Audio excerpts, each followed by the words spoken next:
Hey guys, Steven here, Fanatic Perspective. I'm here with my fellas from the Unfiltered Longhorn Talk crew, Chris and Vashon. What's good, fellas? How we doing today? Doing very Chilling, good, man. man. Yes, sir. Loving it, brother. Loving it, man. Just excited. It's a good time to be a Longhorn fan, man. Long time Amen. coming. Yes. 11-1, Amen. baby. 11-1. What a Thanksgiving weekend we're coming off of, where our Texas Longhorns absolutely just demolish and crush Texas Tech. Guys, if you guys didn't see my post game video, please go check that out. I am still fired up. That's still my energy even days later. Here, first day back at work this Monday. I don't care.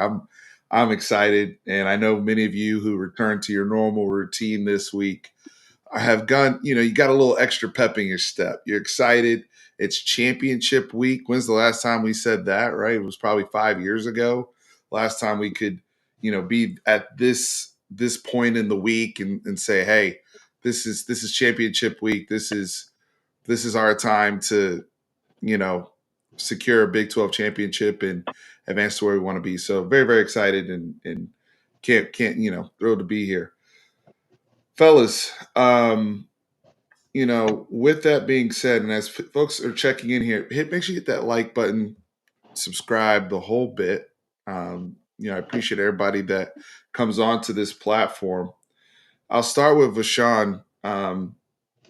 Just your overall thoughts. I mean, last week, I was at the game on Friday, and that was probably the best overall atmosphere I've seen at DKR. I actually agree with Jordan Whittington, and I've been to a lot of games, and just terrific atmosphere. And I thought the team played with that intensity appropriately and matched that. And I thought we saw a complete game from our Longhorns, which is encouraging heading into this week. But Vashan, thoughts on our 11-1 Texas Longhorn team right now? First off, can you guys see me pretty good? Because I got a camera. Okay. Yep. So anyway, man, just going into the weekend, fellas. It was a bittersweet weekend. I went to the 2019 LSU game when they came to town, that national championship LSU squad, and it reminded me of that type of crowd. And here's what I mean. Now, I heard about the Alabama game. I didn't get a chance to make it, but I heard it was very similar as well. And I believe 11 o'clock kickoff was a little different than this one. I got there a little late. Me and my buddy, we was coming. And man, when I got there, I noticed instantly it was different. The whole crowd was standing up. So usually you get to a Longhorn game, you like, okay, everybody standing up, third down, maybe a big down, a goal line stand. I started noticing, man, there's nobody is sitting down. Fellas, when I tell you, at least I know where I was at, it didn't seem like nobody sat down the whole game. Man, it was off the chain, man. I'm serious. Nobody sat down. They was crunk. They was dancing.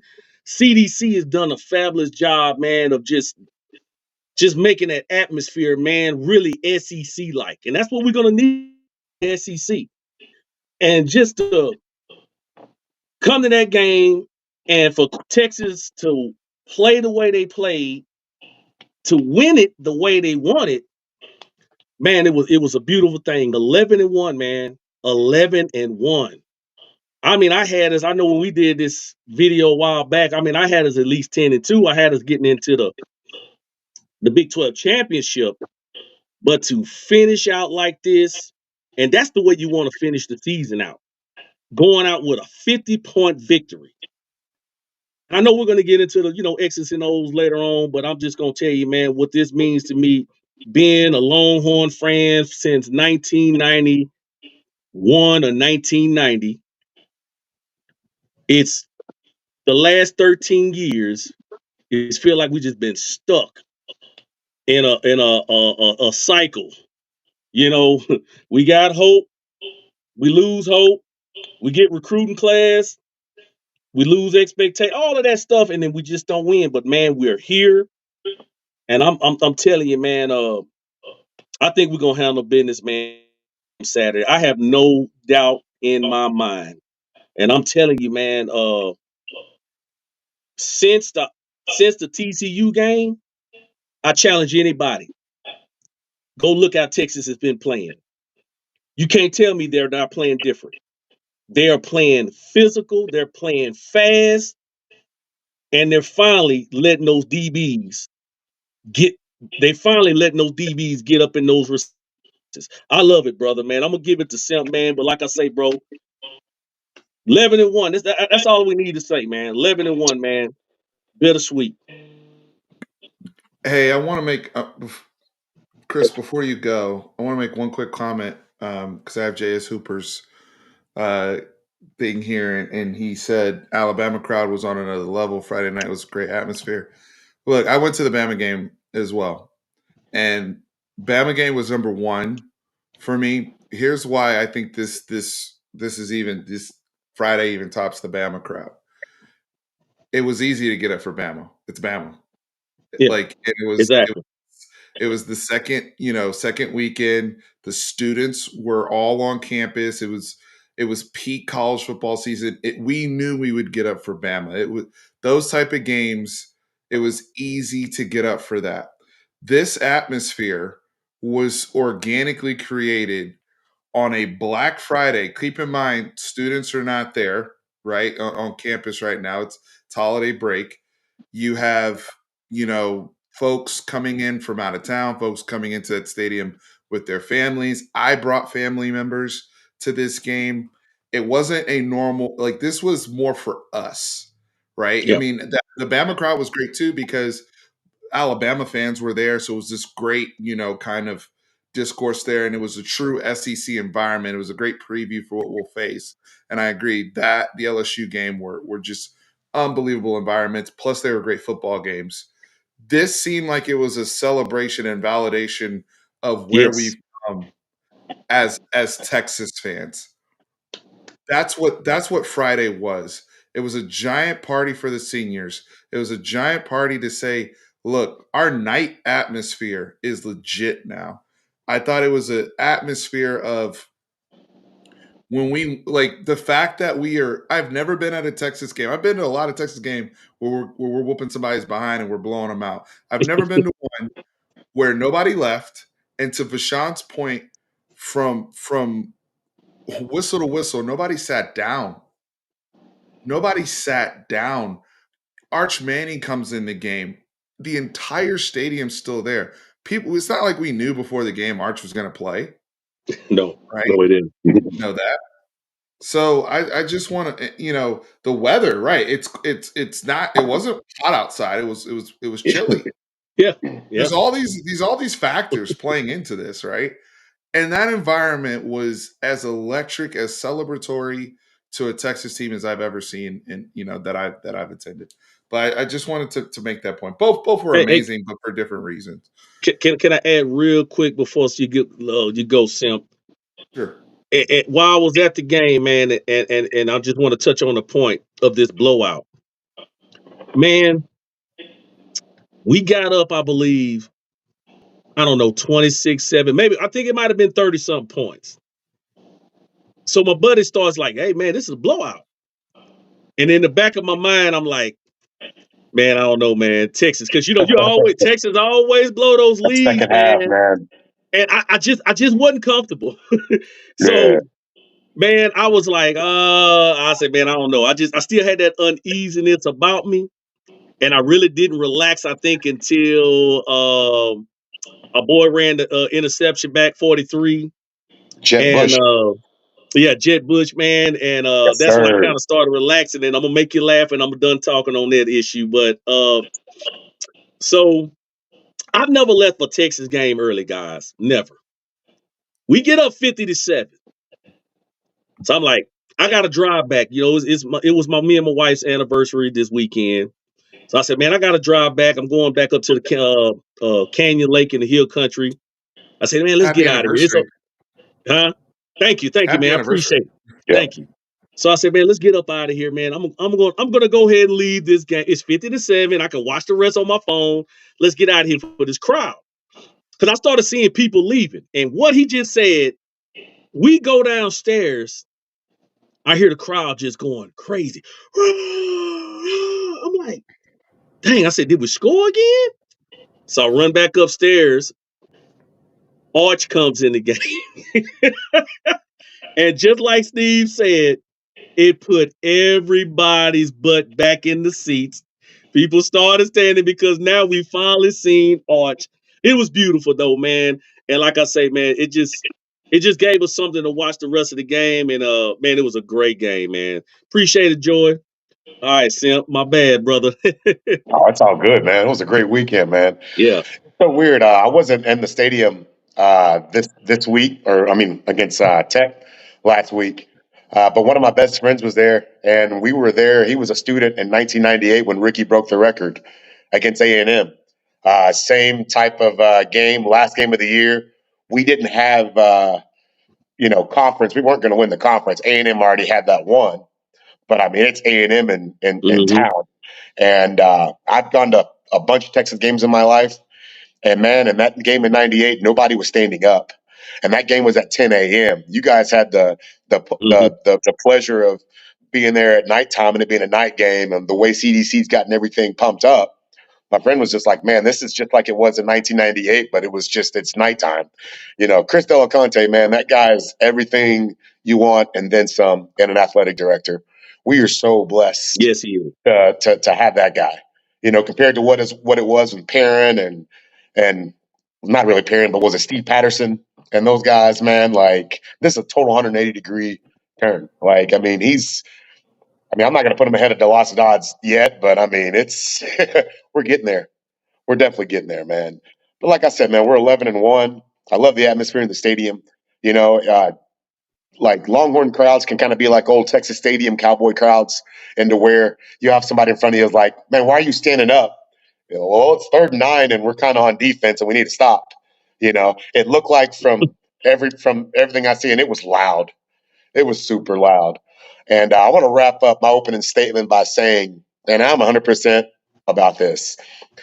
Steve, you and I have one of my best friends, from the arena, that partner I work with. He asked me back in May. He goes, "Say, man, you want to put some money in on the Rangers to win the World Series?" And I looked at him back. I was just like, "Man, what are you smoking? I mean, are you for real right now?" And I was like, "No, I'm good, bro. I'm good." And the year comes. The Rangers have their highs, the Rangers have their lows. Jacob DeGrom, the ace, is out for the year. The Rangers go through that bad stretch. And at the end of the day, when it's tournament time, they were ready. Um, I don't know, man. I'm very. I hate to talk national championship right now or anything because we have so much ahead of us.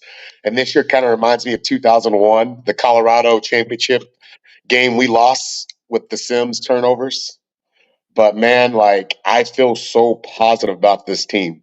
Because, like you say in all your videos, Steve, and the last couple of ones I've been seeing, it's like, man, it's almost like a war. I mean, you really want to, you got guys getting hurt every week, and it's just a battle of attrition.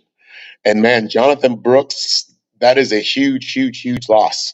And one of our previous videos we're talking about, and people were kind of laughing at us when I was kind of freaking out about the running back position, about having, not only Baxter, but if we have just a pro standing back there, if we have guys back there, man, what I saw on Saturday, and I don't care who was against, man, that dude Jaden Brooks, or Jade, I'm sorry, Jaden Blue, wow, wow. Everybody's talking about, oh, that guy's going to transfer. There was talking at the beginning of the year he's going to transfer. I saw in the BYU game whenever Malik came in, and he got his run, and he scored a late touchdown, and he had his head down. You could just tell that every week the guy's been putting his head and been putting his work in every week. You could just kind of tell, man. And Sark kind of had a real big smirk on his face, kind of like, man, I don't even want to look at you. Like, okay, you're telling me so. You're telling me so. Man, this guy's proven to be more than a boutique back. He's a real deal, man. Like we legitimately have a chance, just as good as anybody. If we take care of our business on Saturday, we have just as legit a chance as anybody in the country to finish the season up the way we wanted to finish. And kind of like the Ranger parallel earlier on, like we've had the trials and tribulations of things, man. We've had our quarterback Quinn go out. We've had defensive players go in and out. Ethan Burke get hurt. We've had our linebacker core kind of at times struggle, and Blackwell coming back late. Man, we've really pretty much battled the attrition. It's kind of been like a 15-round boxing match, man. We've literally fought and battled. That's why at this point in the season, with the debt we talked about early on in the year, that's why I feel like we have just as good of chance as anybody of playing on that Monday, evening, against whoever. Like, I love our chances. Our line is strong. Both lines are strong. I mean, we're strong in the positions we need to be in. The reason besides Blue and Weisner and Red and everybody contributing on Saturday, one reason why that happened is because your offensive line. I mean, those guys are gelling together, man. That red zone's going to pick up. It's going to get better. I think it's going to get better once the quarterback gets a little better in reading defenses in the passing part of the red zone. But man, like I say, bro, I'm excited. We have just as good a chance as anybody. Red zone offense is interesting too because watching the NFL yesterday, you guys know I watch college and NFL. I watch both very, very closely because I'm always looking for trends in football and just to ID certain things. And one thing I think is a successful element in 2023 football today in the red area is not just decision making from the quarterback position, not just being able to run the football well enough to have that balance, but your quarterback has to be mobile. Your quarterback has to be able to make plays with his legs. That's when you're truly, truly you can check every box red zone wise because defenses now are built so well and they're so smart, and then as the season progresses they catch on to certain tendencies, and you only have so many plays, right? But the thing you can never game plan for is the legs, the ability to move. And I think that's something when you watch Arch come into the game, you're immediately like, oh well, he has that element, right, of just escapability and using his legs to just immediately threaten the defense. So that's something that's interesting to me down the road. There's a super chat here that I'm going to answer. I do want to Chris's point, especially about the running backs and the concerns that were there if Jonathan Brooks went down, because he did. Credit to Tashard Choice. Credit to having those guys ready to play. People made assumptions about folks in that room, fair or not, based upon what we had seen so far. There was a narrative about Jaden Blue being a fumbler or not being the most mature guy, blah blah blah. There was a narrative about Cedric Baxter. Is he overrated? Is he really a 5-star? Blah blah blah. And all I've seen is since Jonathan Brooks went down, Iowa State game, Cedric Baxter goes over 100 yards for the first time. When his name is called, when it's time to step up, there's no more safety net. He goes over 100 yards, and he's the battering ram that we freaking recruited from Edgewater, Florida. This past game, Jaden Blue goes over 100 yards rushing, and he's the Sonic Blue. I've been calling him Sonic because the boy runs like Sonic. He's the explosive number one overall running back that we thought we were getting when he came out of Klein. And what's interesting with Jaden Blue is he's been typecast by some people as a certain type of back, right? And so, but Yep. honestly, it's a misnomer because when you're watching him in between the tackles with his skill set, he can certainly run in between the tackles. And I'm glad he was in there running with confidence. I'm glad that the coaches haven't stripped away some of these guys where it's like they're afraid to make a mistake. They're going to make mistakes when they get in a game. They're going to miss a hole. At some point, somebody's going to put the ball on the carpet. It is what it is. But I don't want people playing afraid. And I think that's starting to become a reason why so many young players on this team are playing with so much confidence, even on the defensive side. If you screw up, you screw up. Let's learn quickly, but let's play fast, right? And so as long as that's the case, now if you're making the same mistake over and over to where you can be exploited by the other coordinator, then we have a problem. We have to keep you off the field. But outside of that, I think their patience has also grown with younger players. Because think about there's a sequence this past Friday where Manny Muhammad gets a pick, Terrence Brooks gets a pick, Anthony Hill gets a sack, and another play on the sideline. You have Derek Williams coming up with a stick off of a bubble where he reads it like this. He had another play, I think, on fourth down, right? Those are all true freshmen, Mm. all of them. Now, they've been getting reps throughout the season, but and same with Jaden Blue and CJ Baxter and all those guys. But to see them now at the end of the season because of those reps, those are players we can count on. Those are players that the Oklahoma State is going to have to worry about, right? Mike Gundy, who we'll get into some of the things that Mike Gundy can do. I think it's going to be very, very interesting. But this question that Kyle posted, because he did give us a super chat here, and I appreciate the donation. I'm gonna get to the playoff stuff down on the back end, but realistically, with how things are going, I think Florida State going down is probably the most realistic path to Louisville. Louisville did drop a rivalry game to Kentucky this past week, so I think they're going to come out pretty motivated to play well and win the ACC. Also, Florida State's quarterback situation. We know their backup quarterback did get knocked out of that game against Florida. So they were on their third string freshman guy. I really, it's unfortunate what happened with Jordan Travis, but that Louisville situation is probably one path. Bama beating Georgia would make things really complicated at this point, in my opinion, from the way the committee is moving. And then we know, Iowa, if Iowa pulls off that one as they're 20-point underdogs to Michigan, my only thing with that is this committee, for whatever reason, still really loves Ohio State, even though they will not have a conference championship and they won't be 12-1 like everybody else will be, or 13-0. But we'll get to the playoff stuff more down the road. I just want to make, in my opinion, it would be Louisville to answer your question. In terms of Oklahoma State this week, fellas, um, this is a team that I thought was kind of getting away from Mike Gundy after all the transfers he had. And we'll have some more Oklahoma State content coming this week, by the way, channel. But just from what you guys have seen and how this matchup looks, to me, it's a similar matchup to what we just played last Friday, honestly, in Tech. I do think the coach is more dangerous. Hearing Mike Gundy speak about Texas today, it's a good understanding what we do. Sark has struggled against Gundy, 0-2. Yep. So this is the one. This is interesting because A, I'm gonna ask you guys two questions. Did you want Oklahoma State or did you want OU? And B, and B,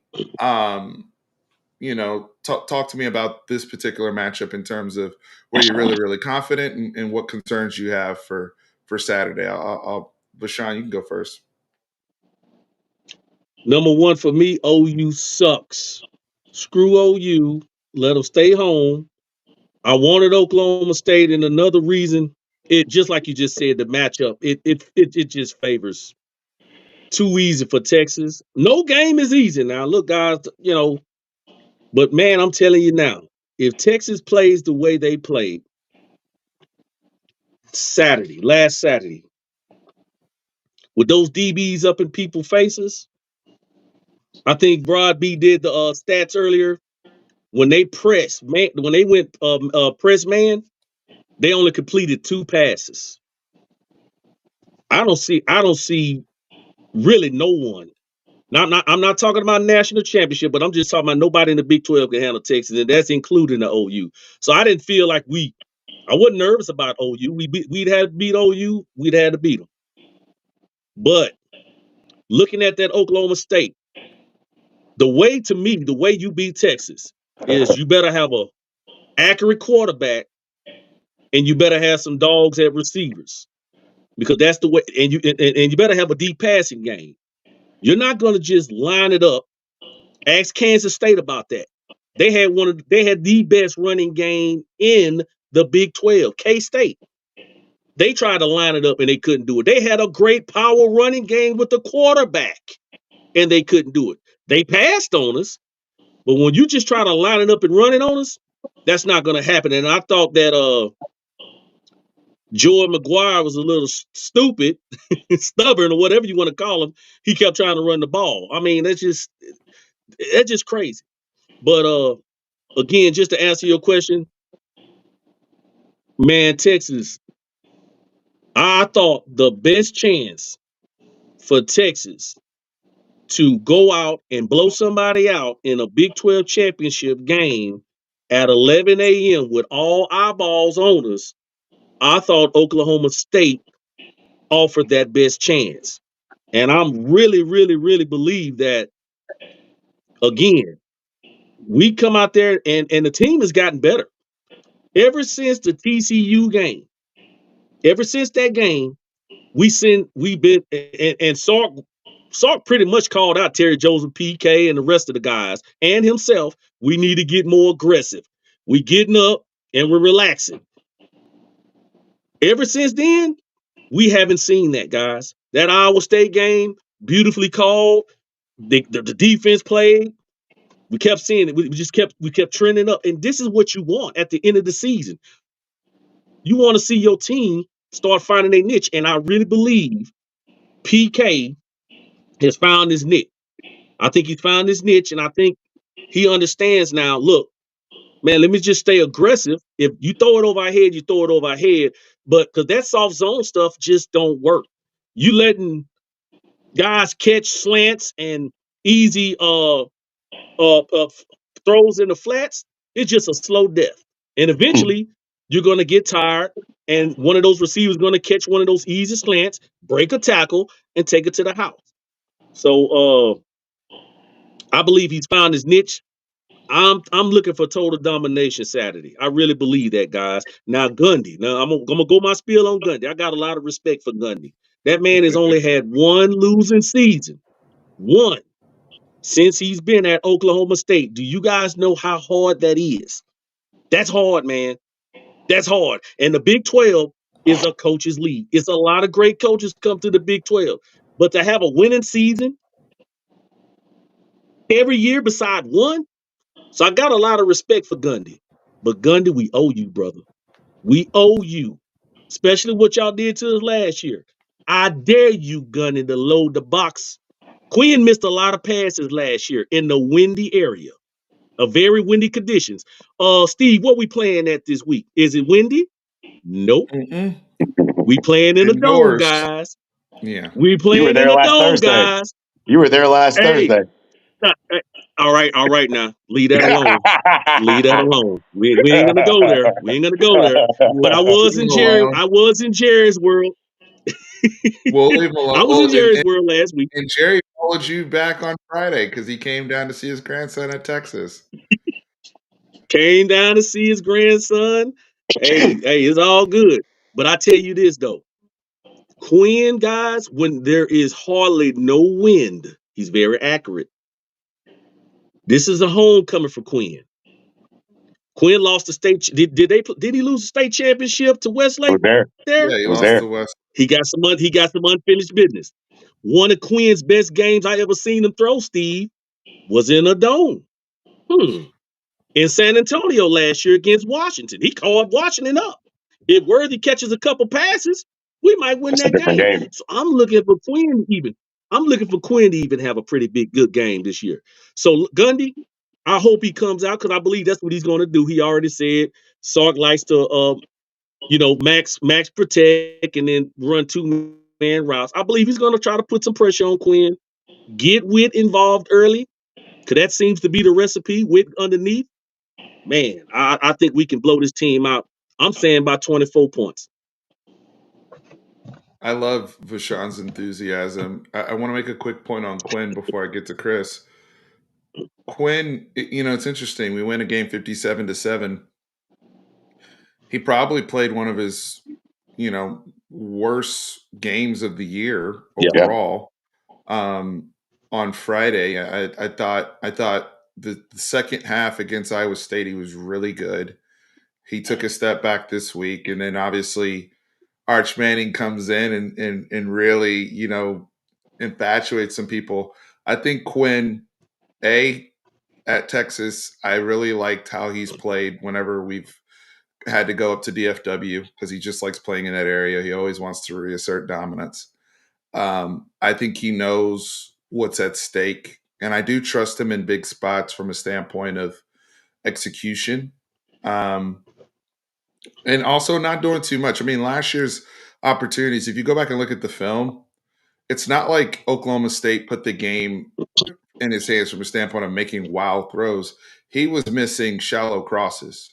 He literally was missing stuff that he normally hits, right? And we just got a big influx of that. Now, obviously, we had Bijan and Roshan who got off early in that game, and Oklahoma State really, countered and said, "No, you're going to have to let your young freshman beat us." And that was a struggle there. I do think with Jordan Whittington, A.D. Mitchell, Jatavian Sanders, Xavier Worthy, if you try to play us that way this week, even some of the guys, even some of the speed you got out the backfield, it's really just getting the ball in the hands of the playmakers. That's what this offense is for Quinn. I don't think that we're the type of offense like where we're consistently asking him to do all these things for us. I think it's keep the defense honest and hit on some deep shots. Like even the throw he made last week to Worthy, Worthy should have scored a touchdown. He just lost track of where he was on the field. Right. I mean, even on Yeah. even on that one. I mean, he's dialing up stuff. The Iowa State game, he dialed up the one to Gunnar Helm. Gunner's running across the field. He's willing up the field. That's wide open. Those things are wide open. So if he gets those naked opportunities, we're just asking him don't miss on those and keep us on time. The sack stuff, I know you guys, people, not you guys here, but people, you guys have been getting frustrated about the sacks out of empty and some of those things. Yes, I'd like to see a little bit better mobility like we saw earlier in the season. We have to consider the injuries and him just trying to stay available. That to That's my me, point. I yeah, agree with that. I agree with that. yeah. So I believe if he's he, coached to do that. I Yeah. agree. I agree. I think they Yeah. rather say, you know what, we'll eat this play and figure it out than you trying to get us 6 yards and staying on schedule, which is great earlier in the year and what you want to see from your quarterback. But when he's dealing with something, hey, we just need you. At this point, we just need you to. We know if Just you're on sit the down. field, our chance to win, is pretty good. Um, Chris, how are you looking at this matchup, man? Well, first off, when Rashawn was talking, one of our brothers, CD Gold, was on, and he super chatted. Somebody don't think so. Somebody knows so. So shout out to Gold. I don't know if you saw that, Vashawn, but he was on there with it. But me and Vashawn and the guys were on a group call on Saturday during the Oklahoma State game, and I think me and Cash Michael Sparks are probably the only ones that wanted OU again. Man, I was there at the Cotton Bowl that day, and man, I saw when you're around all those Sooners. I mean, man, yeah, you don't want OU to say, "Oh, we went to a championship."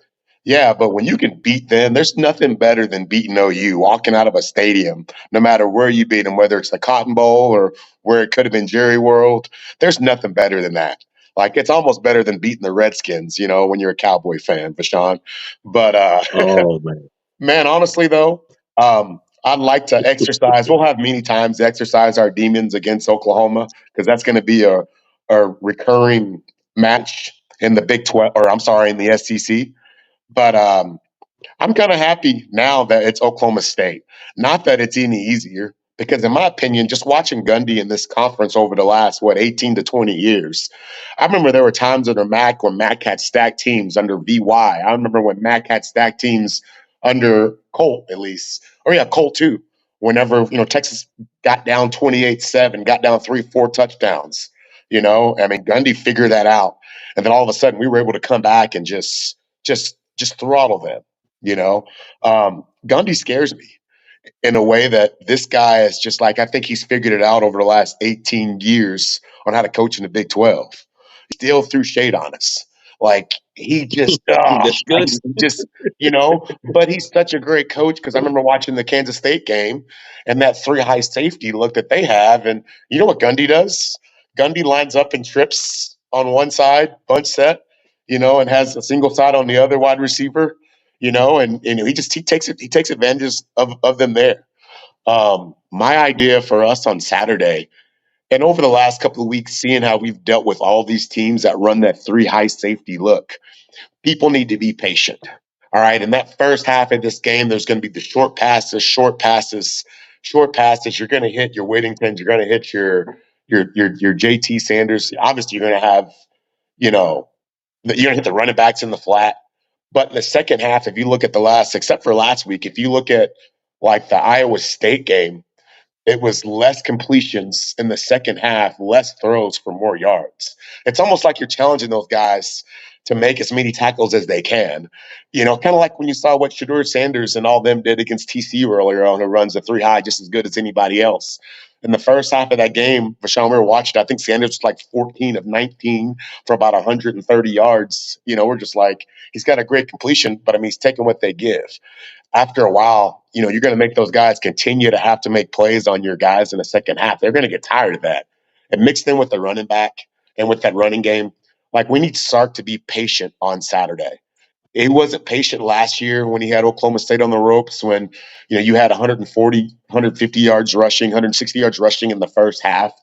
And in the second half, it's just like, Quinn had 30 incompletions in that game. I've never seen a quarterback go 18 of 48 or 19 of 50 in my life. You just got to be patient. And I think Sark finally, I think the way the schedule, I think when Yormark and all them made the schedule, they figured, oh, we're going to give us, they're running it out of your spread sets, but they're just continuing to do what they're doing. They're very patient. And Sark over the last couple of weeks has been very patient. He was patient against TCU. He was patient against Iowa State. He was patient last week. He didn't have to be as patient because our line pretty much dominated. But man, if we're patient and do everything we're supposed to do, um, I don't see them on defense or on their offense. They don't have a guy that's going to blow by any of our guys. I mean, literally, if we're patient enough, I can see this game being 41-20 Texas, like big They time. have I'm really yeah, confident. they have guys that can attack the ball vertically, I think a little bit better than A&M. But to your point, I don't see there's been years where they've had like straight burners track guys. Yeah. No, a lot of good points you made there, Chris. And one thing too is it's funny because so let me read the quote. I actually have the quote that you referenced about how to beat. He was asked how to best deal with Tavondre Sweat and Byron Murphy. That was the question. And he said, quote, well, we can double them some and let the widest guy go and try to make the tackle. And we can do what we've done the last 15 years, which is block them. So, Yeah. Yeah. that right there, right? I think Byron Murphy already responded to that. I think he said 11 a.m. great. on his Twitter. I love that. Hey, it's crazy. It's crazy how that particular group, which is the highest performing group on our team, the part of our team where we feel the best about, keeps getting, that's the group that is called out all of a sudden the last Yeah. few weeks, Yeah. That's the which is wrong group, man. that's and what Oklahoma State will realize that the others have, those guys set the tone for the team. Those guys are when you watch them even on the field and just in warm-ups and whatnot, Tavondre Sweat stands out. I mean, he is very, very, very noticeable. And you can kind of see now Texas media has also kind of put him more front and center. But that Mhm. entire group of guys is a completely different animal. But if that's how they feel, then so be it. I know my guys will respond to the challenge. When I read that, I smirk. The way I smirked when Gerard Hufford made his comments from Iowa State. Yeah. That's fine. I mean, because I know that they're going to respect. You guys are the best at what you do. Now Gundy's arrogance comes from he says 15 years because Texas, quite frankly, hasn't had a defensive line like this in the Big 12. If we had, we'd be here more often. We haven't. We Yeah. and the production and the depth and all of these things. And we weren't on Oklahoma State's schedule and they weren't on ours. So it's not like there was this, you know, we weren't paying the same amount of attention across the board until recently when we realized they could be an opponent for this weekend, right? I mean, you really focus in on the 12 opponents you're going to face on your schedule. So in that regard, cool. I also want to address the 3-3-5 aspect because that's been a boogeyman for Sark. You go and you face Heacock at Iowa State. And like you said, Chris, he navigated it by taking what the defense gave him, staying patient. And in the second half, those opportunities came about. I think that is also a result of Sark being a lot more dialed into the game as a head coach. I've seen Sark doing a lot more. He's not just on his knee in his play sheet now. Even on Friday, Bug Thompson and Malik and Manny Muhammad are having a very spirited conversation on the sideline about coverage. And you know who's in the middle of the conversation? Sark. Mm-hmm. Offense is on the field or taking the field or whatever point of the game it was. Maybe it was a timeout. I don't know. But they're on the sidelines and they're talking. People are like, oh, are they fighting or whatever. Now that's how people talk in the middle of games when there's a coverage Mm-hmm. bust or they want to fix something. That's how they always talk. They could be best friends, but in that moment with that intensity, if you've never played football before or you've never seen a sideline before, that's how they talk to each other. But Yep. Sark is standing there just making sure that the communication, just you see Saban, you'll see guys about to fight each other on Bama, and Saban will be standing right there, and Saban will say, I let them figure it out. I'm just there so they don't rip each other's heads off, but they're gonna Yeah. figure they're resolving something right now, their Mm-hmm. own selves. So when I'm seeing Sark go through that, that tells me he also has a better feel on the game, which impacts the play calling and impacts the manner in which he calls plays, how aggressive he wants to be. And now we start playing what? Complementary football. Now the level of aggression is across the board, special teams, defensively. Vashawn has been on this channel screaming about the coverages and the coverages not mirroring our mentality, right? Now you're seeing that. I've, Yep. I've always said the coverages are psychological. Either the coaches trust you or they don't. Now, there's a time and place for soft zone. There's a time and place for those things. But if you're running zone, this is the other thing too. Maurice Blackwell being back helps you a lot because some of the soft zone stuff hasn't always been on the DBs, guys, especially if you're my nickel defender. We got to understand, who has curl flat responsibilities or hook to flat, what have you. And some of that stuff is on the backers and them Yep. not getting proper depth and locating and getting hands on man themselves. I'm seeing guys like Blackwell doing a much better job of getting proper depth, which impacts Jalen Ford's abilities. Jalen Ford almost jumped one in that area where Yeah. we were in a zone, but we set a trap, and that's supposed to be Jalen's area to clean up short to underneath. And ball comes off his hands, but we end up getting picked later in that drive. That's how you want to play defense, right? And so those are some of the things that we just have to, if we can execute that and have our corners play confidently, sky's the limit there. So I completely agree. I'm just looking at the comments here. You guys, look, don't get caught up with Freddie's nonsense. It's OU OU trolls. We're talking ball here. They're not involved in this game. They're prepping for the Alamo Bowl or wherever they go. Now they might get a Alamo better Bowl. bowl. See y'all at the Alamo Bowl, Freddie. Yeah, Good luck to yeah. y'all. Yeah, I mean, now if we go to the playoffs and they get a better bowl, but um, Yeah. you know, the right now we're talking about the things we can control because with this playoff committee, I that's something I cannot control because I don't Yeah, understand man. why we're still seven. I don't. I don't understand. You know, I'm curious. I can't wait to see where they put Ohio State. I know where the coaches poll has. I Yeah, know I where know. and all those things. But in terms of what we can control and what our goal was for the season, it was to win a Big 12 championship. And it was to That's leave it. Yeah, that's No what we doubt. can control. Yeah. I think they're waiting for Yeah, the Texas just CFP for was Texas. definitely. And I think if we don't crater, if we continue to do what we do, if we do what we need to do on Saturday, I think they're gonna be like, well, this is the team that we didn't think we had. This is a team that was, after week 2 against Alabama, this is a team that we saw. So we just got to take care of our business and don't Texas, and we'll be fine. Yeah, man. The CFP is definitely a bonus, and I don't think nobody on here had those aspirations except Gio, the Kool Aid master. He got us going 14, 15-0 every year. But like I say, man, PK and Terry Joseph, they have found something out.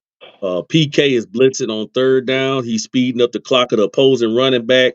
But just like Steve said, that the coverage is matching what he's doing up front. If you're going to blitz, if you're going to send 5 and 6 guys, you need to be impressed, man. You don't want to give an easy throw because what's the purpose of blitzing somebody and you just leave a guy with an easy, you know what I'm saying, with a 2-3 yard slant? I mean, Yeah. that doesn't match, and that's what we were seeing earlier in the year, especially against Houston. That's when I really noticed it.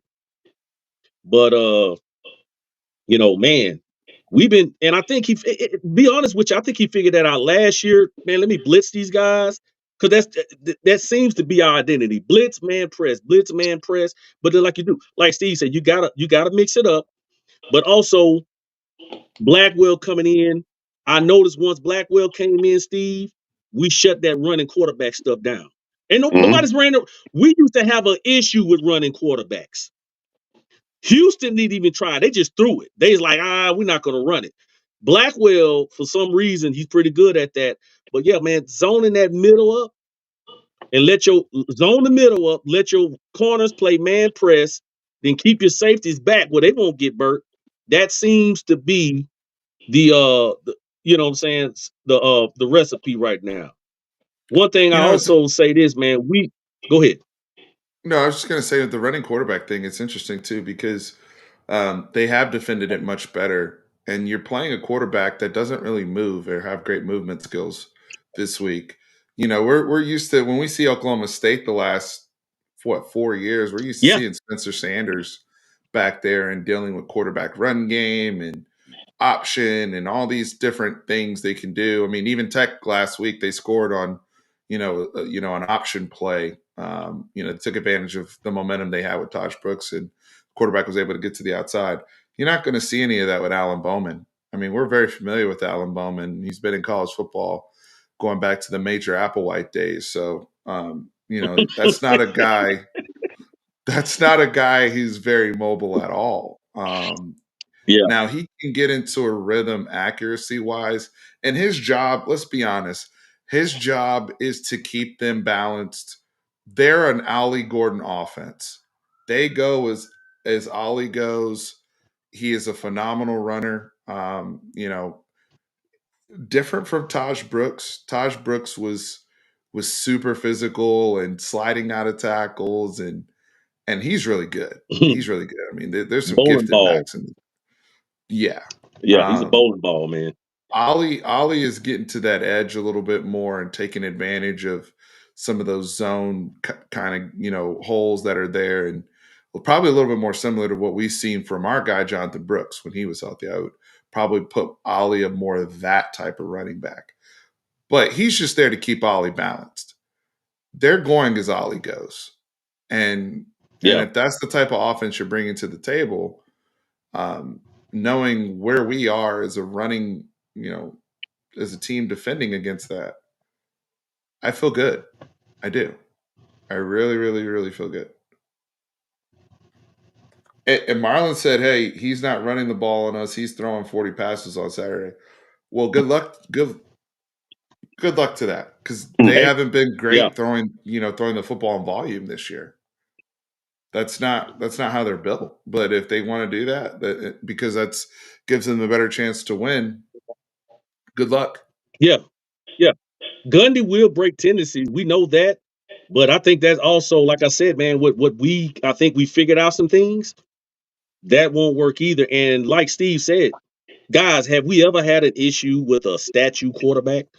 Bowman can move a little bit, but when you can't move and you just sitting back there, Texas has never really had an issue with those type of quarterbacks. Man, now that I'm thinking about it, man, we could have a big sack game. I'm serious. We probably could end up with about 3 or 4 sacks, putting pressure on that guy all day. So, hey, man, it's just playing into our hands, man. Like you're saying, man, we got to keep those DBs up. I just don't, for the life of me, don't know why. I'd say for the first 8 weeks of the year, we played our DBs so back so many times in so many games. Especially watching that OU game and being there was just painful. And then seeing where we are now, I mean, it's just, I mean, it gives PK even more props from on how our defense is when he didn't have his coverages and his rushing matching for most of the year, and he was still able to have us in this level where we are right now. You know, Too. Interesting. Oh, go ahead. Go ahead. Go ahead. Go ahead, Rashawn. Just a few things on the negative side. We definitely got to clean up the red zone, but um, we got a kicker, fellas. Hmm. I think Sark's learned. I think Sark has learned a little bit too, Simp. Early in the season, he was not taking his points, Yeah. but now I'm starting to see Starks take the 3 points, kick it off, let your defense play again. Because again, if they stop us on fourth down, which we hadn't been a very good power running. Now we're good running the ball, but when it come down to 3rd and 2, 3rd and 3, 4th and 1, 4th and 2, we about average. Hmm. But if you take the 3 points, kick it off, let that defense play, I think that's the recipe, man, just to keep more pressure, keep putting points on the board. And I know everybody wants to score touchdowns because that's what you should want.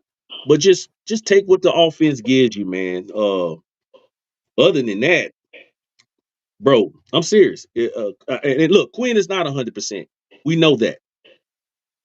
That RPO. I believe Quinn is at best in our RPO game.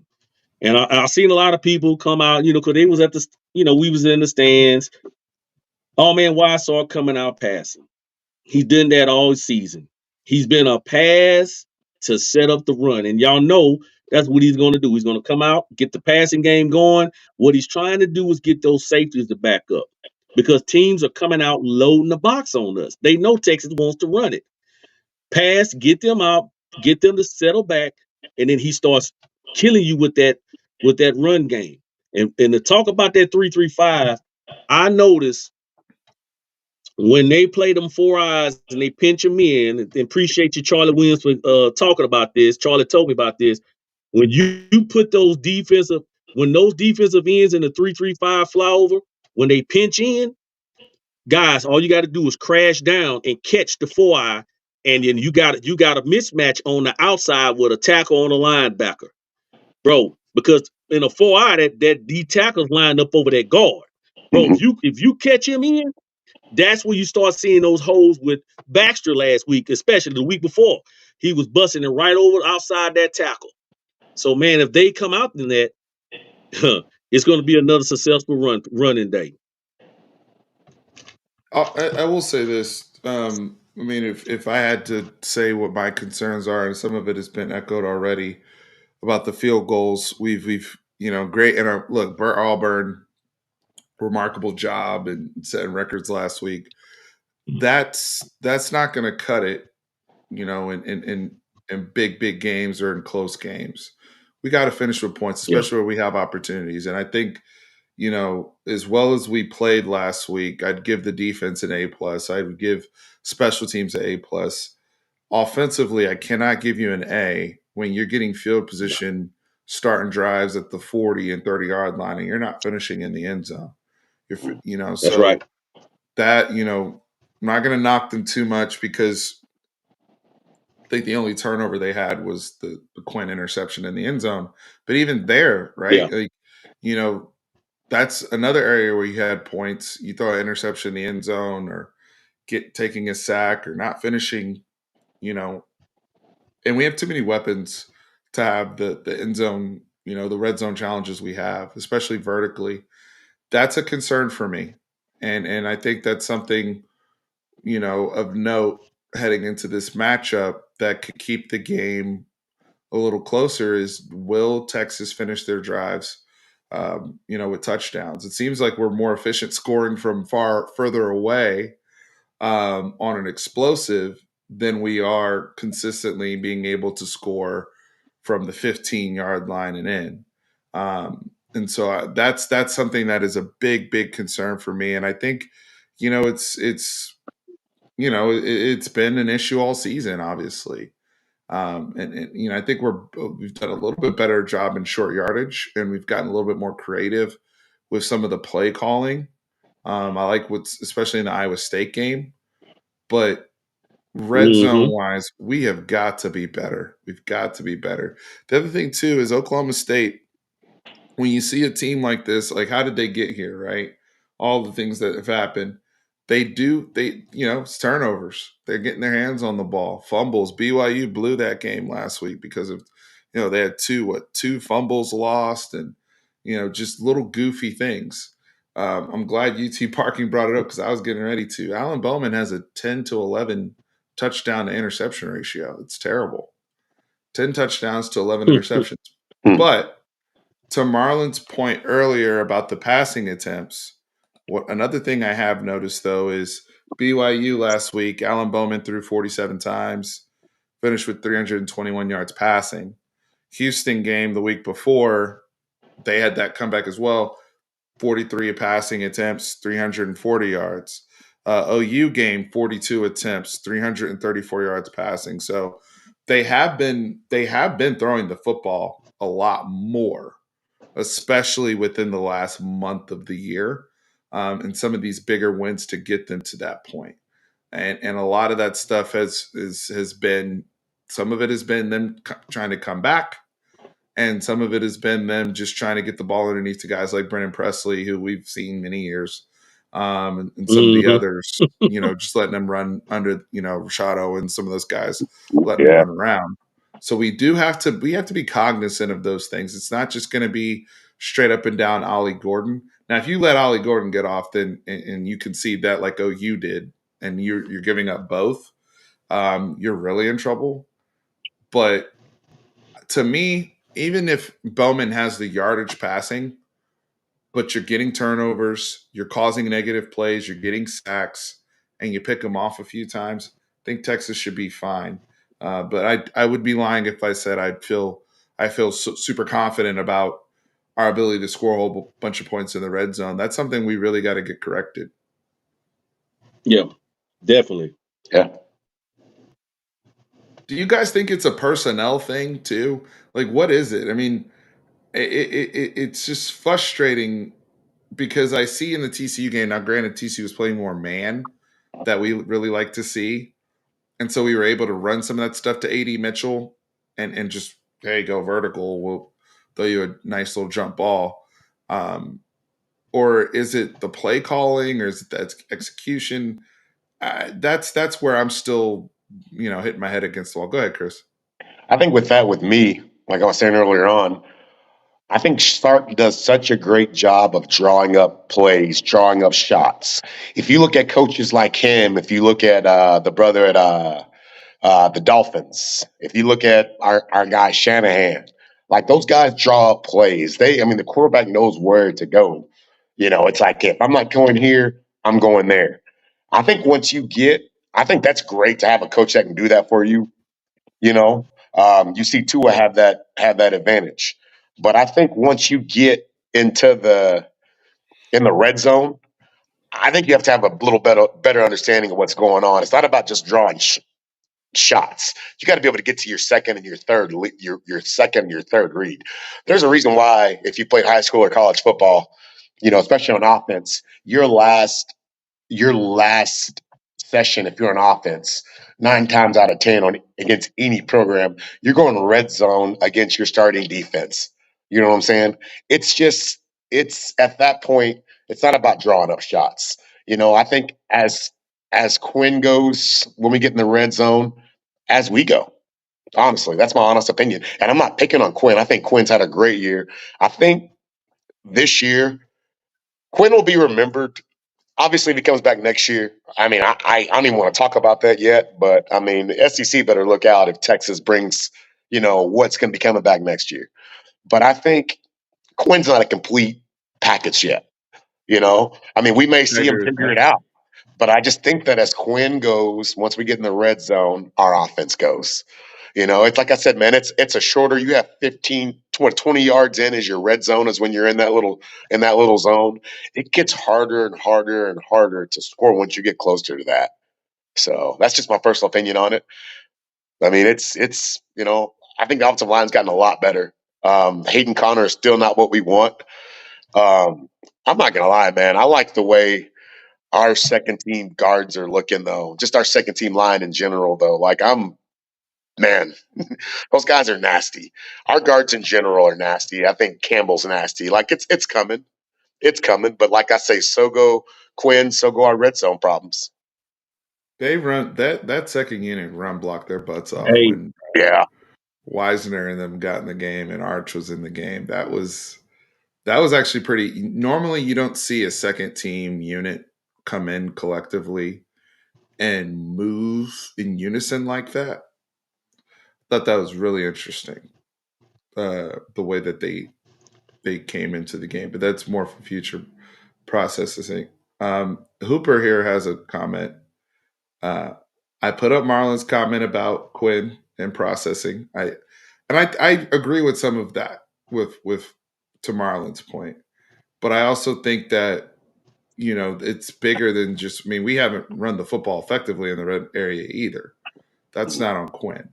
Um, I also yeah, think I want to address that part. Yeah. yeah. So, and then Hooper's talking about the formations. I've also said this too, and this has been a complaint I've had in the NFL. Hooper's right on it with McCarthy, where we have these condensed sets, and it makes it easier to defend than when you can spread numbers out, and actually makes it easier to run the football with a lighter box, Yep. or try to. It makes the one-on-ones more defined for the quarterback. I think it's a combination of all these things. But what say you, Vashon? Well, I agree, and I agree with Hooper on that, and I agree with the other guy that made a comment. Marlon, is more condensed in there. Quinn, he has to, he got to read the field faster. But let me just say, let me come from another point of view. What I've been thinking, it's just my opinion, guys. Y'all let me know what you think. I believe Sark, just listening to his press conferences, he wanted to come in and play bully ball. He wanted to power over teams. And he kind of mentioned that in his press conference one time. He's like, "Yeah, I ran it 8 straight times. That was against TCU because I wanted to prove a point to my offensive line." But what I think he's starting to figure out, that's just not who we are. And the Not yet, numbers, guys, for anybody that want to challenge me on that, we're not a power running team, guys. Look at the numbers. We're not good at power running. And when man. I'm talking about power running, you say, well, we run the ball pretty good. I'm talking about 3rd and 1, 3rd and 2, when the defense knows you're going to run the ball. We cannot move the chains. And when we get on the goal line, it's the exact same thing. Now we can call that a bunch of other things, and I got some theories on that, but we're playing good ball, so I'm gonna leave certain individuals alone. But I think Sox now, like you guys mentioned, he's starting to figure out, you know what, we're just a finesse team. And it's okay. If you be what you are, don't try to be something that you're not. And I agree with Steve on that. If you're gonna, if you can't just now next year might be different when you get Hmm. some of them second string linemen move up to the first string. We might be more of a power team. But as of right now, spread out the guys and then hit your lanes. But also you're gonna have to have Quinn with predetermined reads because you're gonna have to help him out down there. That's why we saw the fade route. He knew what he was gonna. When Quinn dropped back, he was releasing that ball because he knew that's what he was supposed to throw it. He just underthrew the pass. That's Sark trying to help him out. And just like Steve mentioned earlier, Oklahoma is very good in the red zone. You know why, guys? Because they spread you out and they run Dylan Gabriel. Yeah. Now I got a theory real quick, and then I'm gonna shut up. And Chris them thought I was crazy for saying this, Steve. You guys saw what Arch can do Oh in the no. red zone. Oh, Y'all saw what Arch can do running. oh no. I've been calling for this. I've been calling for this all year. Put a package in. We having red zone issues. Put Arch in the game. Let him be our Tim Tebow. And I ain't talking Uh-oh. about running Tebow like Tebow ran up into the line, but I'm talking about when Florida had a quarterback, Chris Leak, they They had put a whole Tebow in series when? of plays for On Tebow. short. Yeah. That's right. And that's what I've been screaming for. Just have Arch 4 or 5 plays, man. I know you want to keep his red shirt, but hey, guess what, guys? He only played 1 game. We got Big 12 championship game, that's 2. We got the first round of the CFP, that's 3, and he can still play in the national championship. So, you hear me? Put some players in for Arch on the goal line, spread them out, and run Arch. There go your red zone issues solved. I'm through. He breaks his leg or gets injured. Man, that dude's gonna be at Ohio State so quick, my brother. Like he's not doing that. That's gonna be like Troy Aikman against He, what was he, it, he, Miami he, back in the day? When he I think tried, them folks no, sent but, him to hey, UCLA quick. but the other thing about that too is when we win, we got 30 days to rest Quinn's arm. Mm. And then you can still run Quinn down there. So that's a big thing, guys. The CFP or bowl game won't be played until January. right. Big 12 championship December the 2nd. That's 4 weeks of rest right there. So I think Quinn will be a lot better. Maybe he can be that running threat that he was at the beginning of the season. Exactly. Yeah, I think that's a great point, right? And I've that's something I was talking to when I was talking to Tran on the phone the other day. I'm like, Quinn is going to be healthier the next time we play after this game, just by the nature of the time off and just healing. So, and I think you'll see improved performance just in some of the throws. I mean, he's battling for us. Xavier Worthy's going to be healthier. Xavier Worthy's not healthy right now either. There's a That's lot of right. guys that are Yeah. just playing through stuff. We've Jatavian has played through it really the last half of the year. He's just now looking like what he did. I would say the last 2 games, Jatavian's like really back up. I would say where he's making those contested catches and he's running to the side. Like he just he even seems like he has a little bit more energy. And he's not hampered down. He needed time to heal too. His run So blocking is better. His yeah, run you can blocking has gotten tell. a lot better. You Yeah. can tell. You can tell. With Quinn, as much I wish we could run the ball more consistently, handing it off. But Yeah. the arch idea is interesting because I don't look at it as running him like I know you mentioned Tebow, but I don't look at it at like running him straight into the line like a QB power type thing because that's not even the type of runner that he No, is. no, that's It's not what I more meant too. so Thank you. Thank you. Yeah. yes, yes. Now I know exactly what you mean. It's more so like RPO type stuff, Yeah. where he has the Yes. option Yeah. to scoot or read the end or Mm-hmm. hand off or throw. Like you're Mm-hmm. basically saying, hey, you in this Yeah. package, we're really kind of full offense, but you're just making decisions, boom, pretty quick and stuff you were already doing in high school. I think that's more so what you're talking about to help us there. That's Because right. his legs, going back to the thing I mentioned at the very beginning, and that's what's helped Dallas, the Dallas Cowboys. Dak Prescott started using his legs more and started running for first downs and in the end zone. Like now, Chris, that game, it was the Giants game or whatever, Giants and Yeah. the Washington game where he could run into the end zone because he wasn't doing that before. Mhm. It makes a difference in your offense. I mean, when you watch Oregon and Bo Nix and some of these other teams out here with all these quarterbacks, they have the option to just take off. and get out of there. So that's another thing, where we're a little handicapped in that regard, with a banged up Quinn. Whereas Quinn early in the season, there's a reason why Quinn had 5 touchdowns rushing, Yeah. because it was just there. That was Yeah. Yeah. red zone Yeah. offense. Big time. Big time. Yeah. Exactly. So once you're not moving your legs, you're handicapped as an offense against that Yeah. defense, right? I Facts. mean, you're only reading but so many things at that Yeah. point, right? So, um, as we start to wrap up here, and I see some of the comments here in the chat.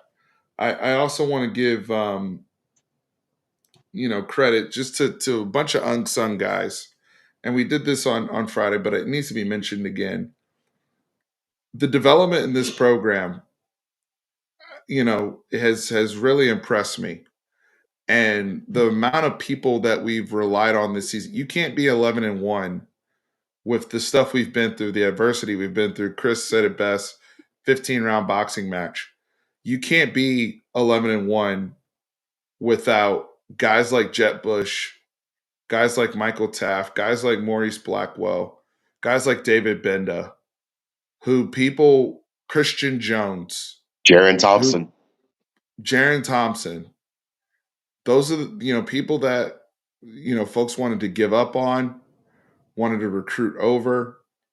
These guys are not Texas material to be on the field. They may be Jags, right? We've said, these some of these guys have been on the field since 2020, Hmm. 2021, and the way that they have come on, and not just solid football players, but guys that are making plays. I mean, Michael Taft is somebody who's come on and he's just made a handful of plays the last few months. Um, Jet Bush having a pick six, a sack, and he's been one of our better edge guys all year. And some of this stuff too has not. Yes, the players have gotten better. Yes, they've developed. But I've said it, and this has been such a big problem at Texas, and this is why I made the culture video when I did, and why we gotta run that back here after the season. Part of our culture was we were asking people to do things they were not capable of, or playing them out of position and putting them in the wrong spots. I remember the last time we went to the Big 12 championship game against OU, our 4-eye was Brecken Hager. And that's no shot, that's no shade against Brecken Hager. But to ask somebody like that to be a 4-eye, At right? 250 pounds. At 245, 250. Yeah. Right? Against those offensive linemen who are all in the league, that's not even like it's not even a fair fight, Mm-mm. right? But could he have been a really, really good, outside edge rushing linebacker playing off of an Alfred Collins or Tavondre Sweat and looping off of those guys? That's something where next year in the SEC, you line up Anthony Hill with those guys and Mm. Colin Simmons comes in. Like you feel like you're going to get quick turnaround on the player as long as they're healthy.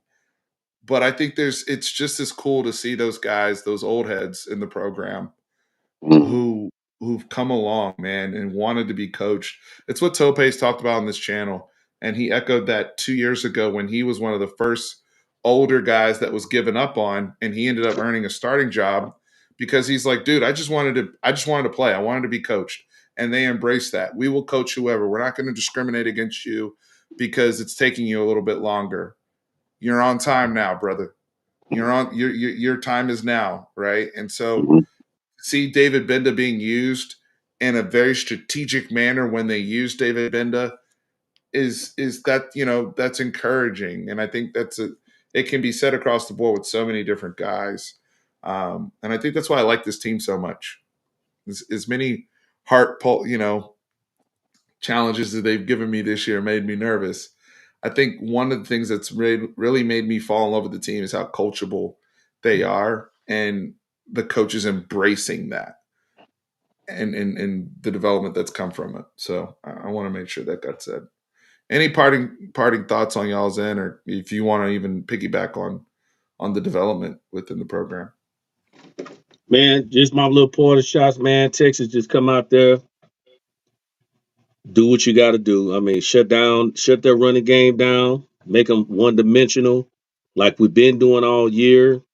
The only concerns I got is they do have some guys on the edge that can get after the quarterback, and it looks like Quinn is being coached to take sacks. You know, that could put us behind the chain. So we're going to have to block those edges. They can get after the quarterback, and especially when they drop eight. To me, that's it seems like when Quinn struggles a little bit reading the defense. But other than that, man, I'm expecting a big victory. And for the college football playoff committee, Oh yeah, we can come talk on, playoffs man. real quick. Yeah. You know, Come on, we did. guys. Yeah. Yeah. Go ahead. Come on, guys.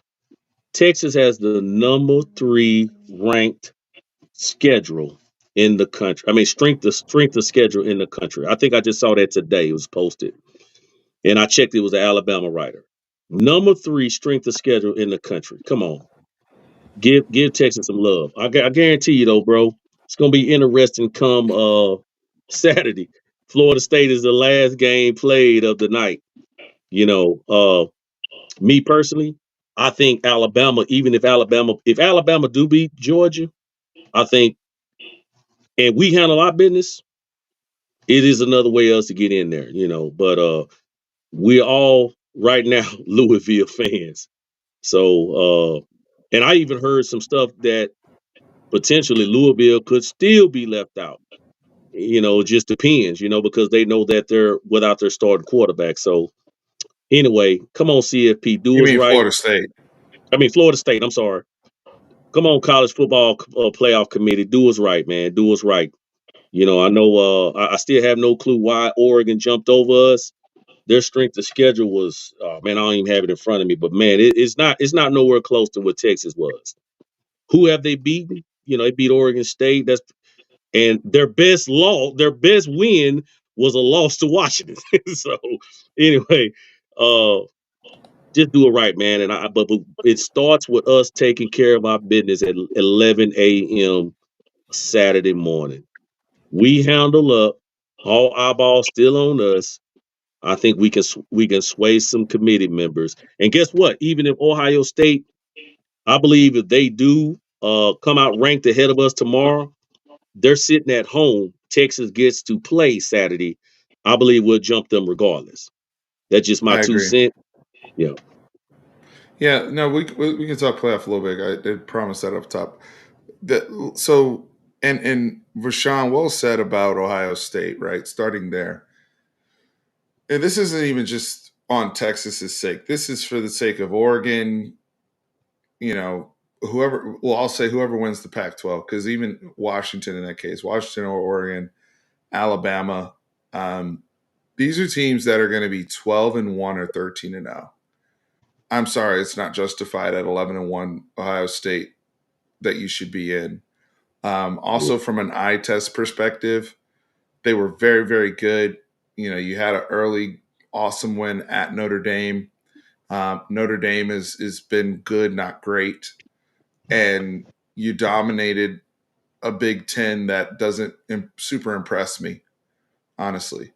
So, and it's not like you guys dominated the Big Ten, dropping 60 on people every single week. Since this committee loves, style points so much, they were good. They were a good defense with a solid offense, and that was their undoing it against Michigan, quite frankly.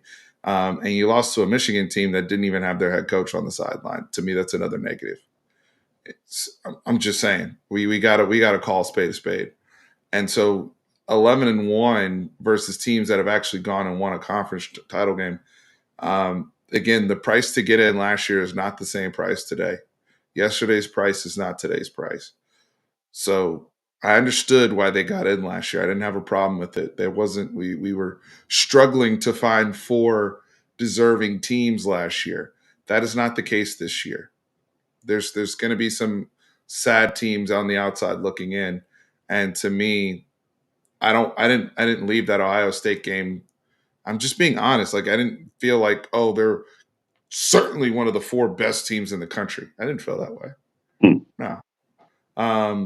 The other thing is Texas, I believe, and I think they on their schedule, 8 of the teams they played are bowl eligible, which is just also accentuates how strong the schedule has been.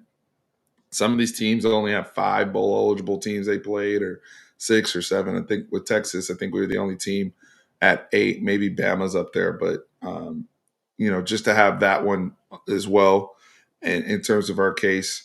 And also, we talk about eye test.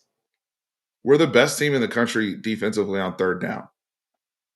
We have arguably the best. I mean, you talk about interior defensive line. I'm gonna say yes, but just across the front, we have one of the best defensive lines. Period. We Mm. have arguably the most impressive win in the country going to Tuscaloosa, Alabama, and beating Alabama. And I know Mark Ingram today made the comment that, well, it was week 2, it doesn't matter, blah, blah, blah. Well, if LSU was undefeated, then why did LSU and Florida State play that game in on Labor Day in week 0 or whatever it was, like, or week 1 or whatever it was? Like, these teams schedule. If that's the case, then nobody should be scheduling non-con games anymore because they don't matter, right? No one's disputing the fact that Alabama has improved since week 2. No one's disputing that. But to say that it does not matter, it's a Hmm. metric, and it's a big one. Head to head, last I checked, is a metric to determine the best. If they played each other, that matters. Okay. Another thing, if you have talk about common opponents, right? And that's where Oregon comes to mind. They struggle with this Tech team. It's a Tech team we just beat by 50 points. I mean, so you look across that, that particular aspect. Oregon went months without playing a ranked opponent. And no, I'm not going to give them extra credit because they blew up Colorado at that time. I mean, Yeah. Their no. only other good win is that game against Utah against their third string quarterback.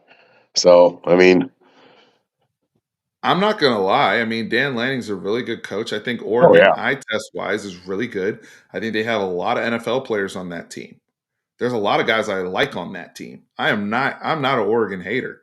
They beat up bad teams and they look good doing it. And their quarterback doesn't turn the ball over anymore. So I give them credit. But at the end of the day, they haven't had to navigate the road that we have. And if you want to bring up some of the close games, well, let's consider those things in context as well. Where we went 2-0 with a backup quarterback. We responded every time somebody on our team has gone down. We've responded. We lost our Doak Walker candidate at running back, and last Friday, correct me if I'm wrong, we ran for over 300 yards as a team. mm-hmm. We've had 200-yard rushers since he's gone down. So that speaks to the depth that Texas has. We haven't had a dip in performance like we already saw last week with Florida State at the quarterback position when they had somebody go down. When our quarterback went down, we hit 30 points both weeks. So our Yeah, team, that's right. performance wise, there wasn't drop off. Florida State, we have seen drop off. Now, again, they're undefeated. And to me, being undefeated is a special thing. It's hard to not lose. That should be respected. But the conversation is about who are the 4 best teams. And you can't sit up here and tell me, especially if we start picking spreads and doing matchups at neutral sites, if we put Florida State versus Texas right now, let's say in the Fiesta Bowl in Arizona, you tell me what that spread is. Okay. And if we were to put up, looking across the board. So I have a respect for all these teams. I'm not hating on anybody. We all are going to be lobbying to make our case for the playoffs. Texas is in a tough spot right now. I get that. Um, but damn it, we've 12. If we get to 12-1 with the defense we've shown, the young talent we've shown, and the ability, the depth that we've shown when people are out, to me, we have as strong as case as anybody. And if you're going, you want to highlight Bama, they needed a literal miracle to win last week against a sorry ass Auburn team. I know it's a rivalry game. Trust us, we get it. We lost to our rival this week. That's why we're in this situation. So shit happens in rivalry games. I get it, but let's not act like Alabama's been this unstoppable juggernaut every single week. That's not the case either. That would be false. So, you know, got to take those things into account. That's another reason why I think Sark and them might turn up in this Big 12 championship game. Any party thoughts on your end, Chris? Man, I just want to see us handle Oklahoma State like we should. I have so many thoughts of that 2001 Big 12 championship game against Colorado. And I'm not trying to be negative Texas fan that goes in thinking always that we're going to lose or anything, but I just there is somebody we just keep forgetting how much like we're facing someone that hates us and just as about as much as anybody in this conference. Like he would want nothing more than to take us out, man. And we really have to come in ready. Like we have to be patient against the three safeties. Sark has to continue to play the way he's been. That's this patience he's had the last several weeks against the three high. He needs to continue that. He literally needs to continue that. Like Vashon was saying earlier on, Oklahoma State they have some really good edge rushers, man. Take the short yard passes, take the screens, guys. Like fans, please don't get nervous if you don't see, Sark unnecessarily, calling the hits right away. Just give it time. Remember, there's 4 quarters. I've seen Oklahoma State dominate Baylor the whole game a couple of years ago, and Baylor stayed in it. This is a game where if we get up big in the first half, man, I'm still kind of like I'm not done until the fourth quarter. Like we can't be done. My thoughts on the playoffs. I mean, like I said, I don't want to even think about like I'm worried about 11 a.m. on Saturday. I mean, simple as that. If Texas take care of their business, we have the talent to, man. As great as a coach as Gundy is, I think if you look at what the '05 and the '08 teams that we had that got big leads against Gundy, or Gundy got big leads against us, and then we were able to come back and just win the game and just take over. I think the talent level, if you look at the disparagement and talent from '05 and '08 to now 2023, I think it's about the same. I'm not saying that this 2023 team is more talented than the '05 or the '08 team, but I'm saying No, the the gap between displacement, the the two gap, and yeah, teams. I agree. the gap and the talent is about the I same in agree my with that. opinion. And so if that's the case, let's not get down against these guys early. We've been starting off. We don't get down against anybody this year, man. We get up. And that's pretty much been Sark's, MO since he's been here, man. We start off really well. But man, let's just finish this thing out, man. If we finish this thing out the way we can, like I said earlier on, there's a reason why the voters they think Texas is gonna Texas. Once they see what we've been seeing over these last couple of weeks, and I'll focus this team is, man, it's the future's ours. They'll vault us up. Like literally, like this college football is great when Texas is where we are right now. When we got other teams, talking about us, when everybody's doing the horns down, like this is when college football's at its best. If Texas wins on Saturday and Florida State loses, we get one of the three scenarios we need to happen. If that happens, bro, I think we're going to jump everybody. We're obviously going to jump Ohio State because they're not playing. But I mean, we're going to be one of those top four. So just take care of Hey, business on Saturday, and let's see where everything lies, man. We have the talent. We have the disparagement talent. So we, it's a big you test know for Sark. what? I completely agree. North End Zone King. Only look. This should end better than '08 for the simple fact that the '08 team didn't have a conference championship game like Yep. '09 did. So because of that, the computers determined the conference because it was a three-way tie between Mm-hmm. us, Oklahoma, and Texas Tech. '09, there was a conference title game, and we've had one since. Screwed.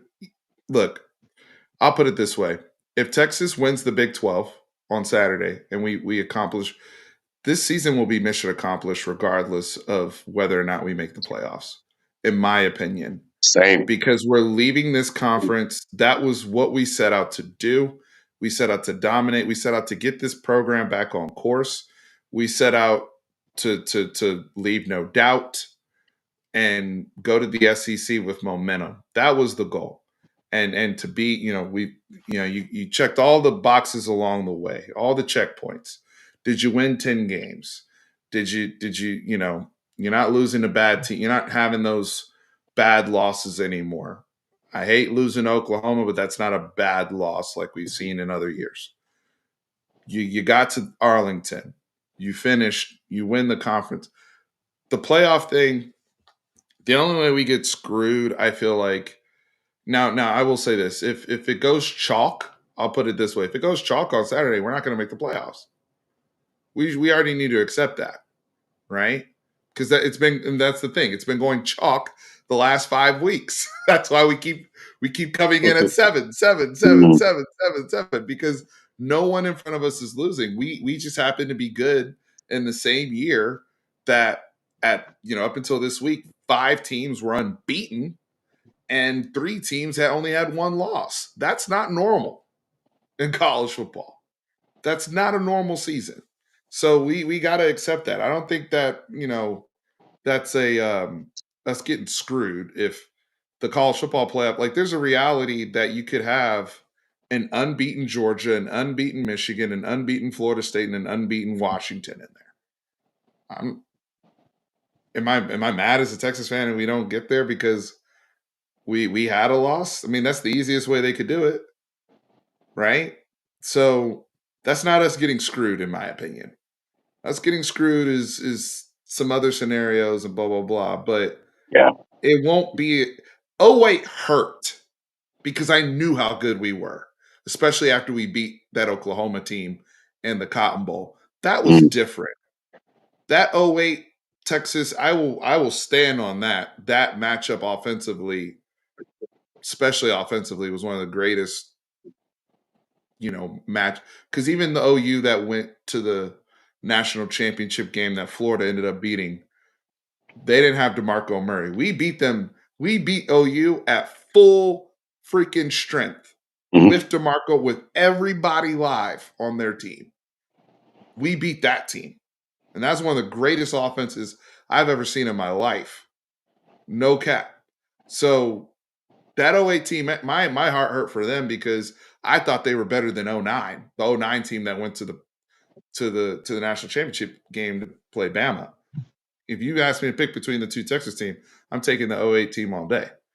But that's neither here nor there. I know I'm rambling right now, but I appreciate you guys coming on the channel and talking ball, and it's an exciting week.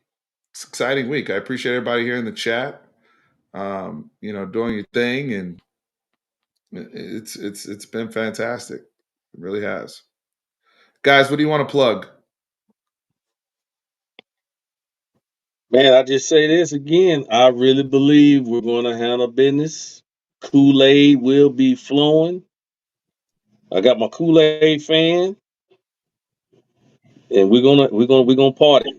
We're gonna party, guys. Come say, hey, by 3 o'clock Saturday, it's gonna be a real big party, man. And shout out to the Unfiltered crew, Geo, Cash, Slick Vic, Leon, Donald, Slick Vic, Chris Valdez. Carlos.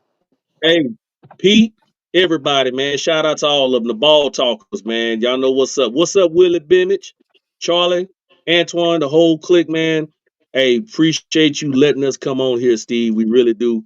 We're big fans of you, man, and we're just honored and pleasure to sit down and just talk ball, man, and share it with the world, man. Texas is a special place. It is the biggest brand in college football, and you know why? Al Witherspoon. Because all the haters got our name in their mouth. You can go on any SEC group, you can go in any Big 12 group, and they make 50 to 28 posts a day about Texas suck.